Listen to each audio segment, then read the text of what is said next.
அதே மாதிரி அந்த சீதோசன நிலைக்கு வரக்கூடியது வந்து புளியகுளம் மாடு, மணப்பாறை மாடு, உம்பளாச்சேரி, அதெல்லாம் அதை இங்கே கொண்டு வந்து இந்த மாட்டை அங்கே கொண்டு போகக்கூடாது.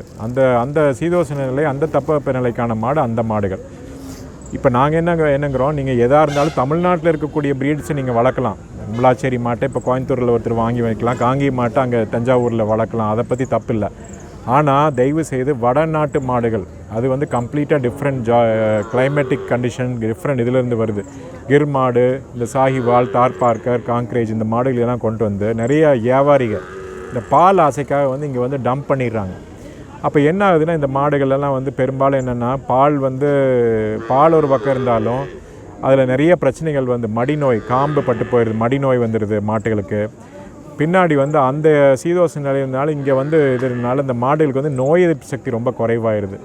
அப்புறம் வந்து இந்த மாடு வந்து சினை வந்து பிடிக்காமல் நிறைய மாடு இன்ஃபர்டைலாக சினை இல்லாமல் நிறைய பேர் எனக்கு தெரிஞ்சவங்க கிர் மாடு வச்சுருந்தவங்கெல்லாம் கடைசியில் வந்து இந்த மாடெல்லாம் செனை பிடிக்கலைங்க, ஒரு 10-15 மாடு எல்லாத்தையும் நாங்கள் விற்றுட்டு நாங்கள் பழையபடி காங்கிய மாட்டுக்கே வந்துட்டோம் அப்படிங்கிறது.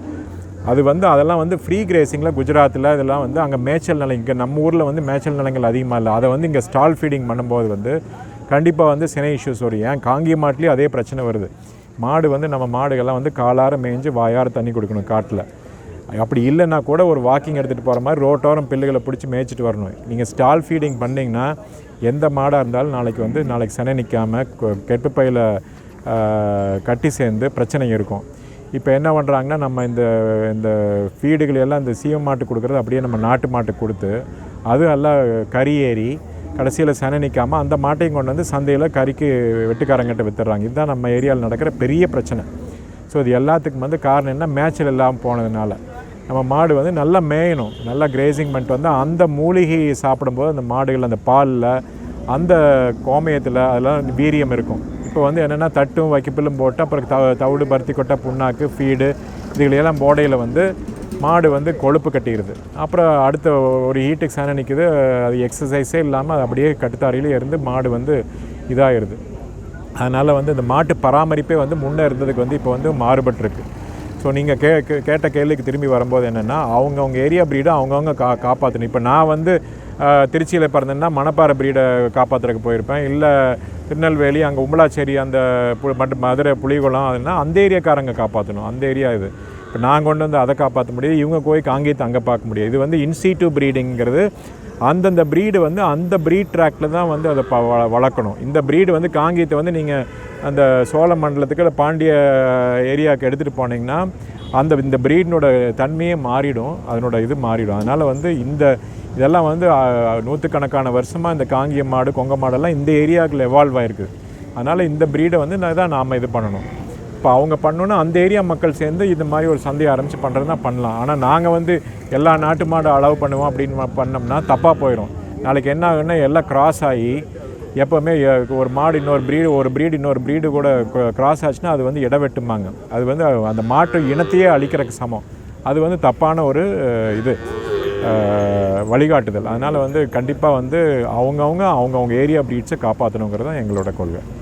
சரி சார், இப்போது ஓகே, அதை நான் கேட்டவங்களுக்கு நல்லா தெளிவாக பதில் சொல்லுங்கள், ரொம்ப மகிழ்ச்சி. பட் இந்த சந்தை நடத்துகிறீங்க, இது வந்து ப்ரைவேட் சந்தை, நீங்கள் தான் நடத்திக்கிட்டு இருக்கீங்களா? ஸோ இதுக்கு செலவு எவ்வளவு ஆகும்?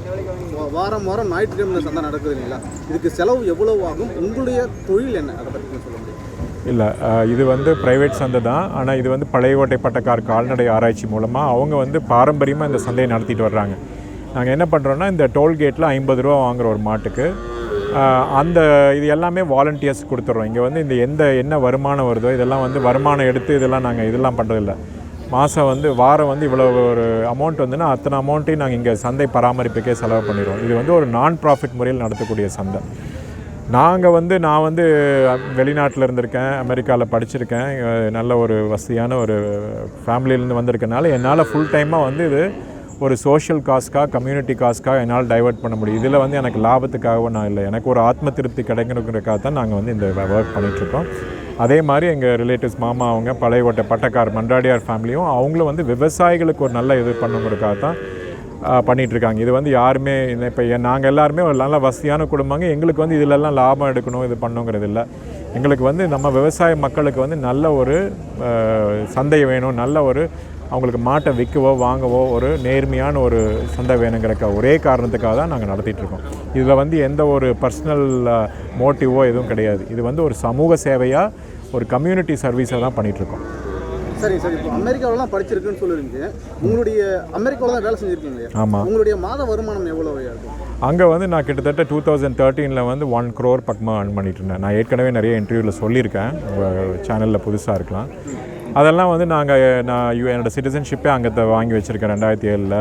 பட் அதுக்கப்புறம் வந்து எனக்கு அங்கே போகிறக்கு இன்ட்ரெஸ்ட் இல்லை. இங்கேயே நிறையா பண்ணலாம், இந்த இனத்தை வந்து நம்ம காப்பாற்றி அடுத்த தலைமுறைக்கு வைக்கணுங்கிறக்காக வந்து ஒரு ஸ்டேஜில் வந்து மணி வந்து உங்களோட ஆசையை இது பண்ணாது, அந்த திருப்தி கிடைக்காது. இங்கே வந்து நம்ம காலையிலேருந்து சாயந்தரம் வரைக்கும் சந்தையில் உட்காரும்போது அத்தனை விவசாயிகள் வந்து ஒரு சந்தோஷமாக மாட்டை வாங்கிட்டு விற்பனை பண்ணிட்டு போகும்போது அதில் கிடைக்கிற ஆத்ம திருப்தியே வேறு.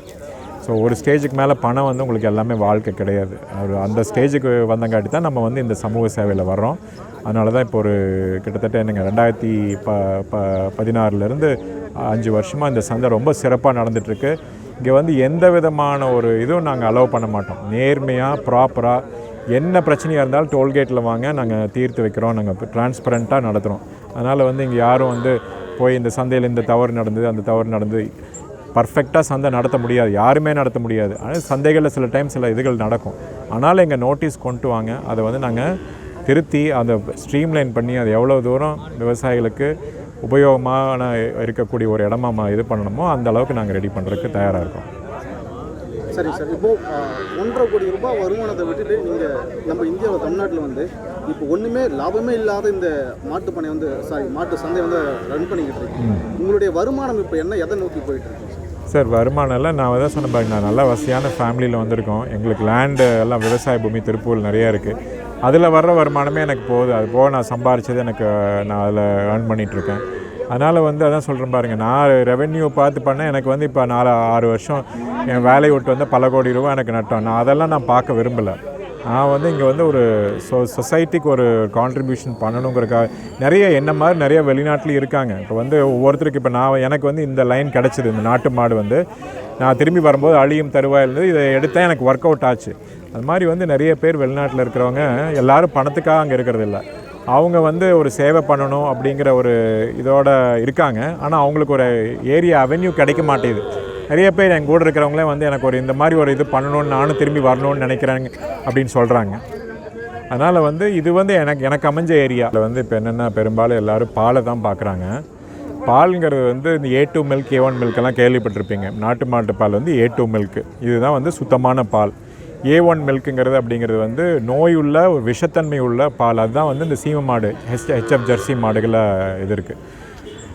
இப்போ என்னென்னா பெரும்பாலும் இப்போ வந்து சர்க்கரை நோய், டைப் 1 டயபெட்டிஸ், மனச்சிதைவு நோய், ஆட்டிசம், இந்த மாதிரி பல நோய்களுக்கு வந்து நம்ம மக்களுக்கு தெரியறதில்ல.